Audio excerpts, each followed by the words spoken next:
abadlali beyinsimbi basho ngathi mangibuyela ngifuna abadlali beyinsimbi lokho sizwa kabhasi lapha na uZuma uyena oyisha ubhasi uyiParis ngathi mangibuyela kuZuma ngithi Zuma ngiyangena e-studio ntamba wathi Zuma ngifuna 60% lapho ngibuyela 60% kanjani ngoba ngakukhokhela futhi imali yakho hayi sibona ukuthi ma achieve futhi ina 20 million manje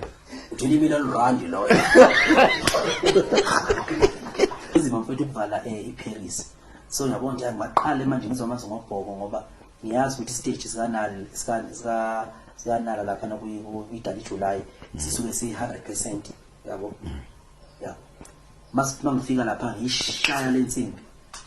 banyavuma bonke abantu basebenza abantu uZuma abazi yonke abantu kanti uZuma akekho asengibona ayisiyadlala yabo uZuma lo ngimtshela ngiyabuya kuwe ndoda khululeka wona Zuma yabo ngiyabuya yanginyanya le khona ayibone jumpa ijampa waba video futhi iyangigcwalisela yabona isilaba lo masikhathi beyoni jumpa uZuma ishaya isikhalanga nokubasket iyasho ukuthi ayikabani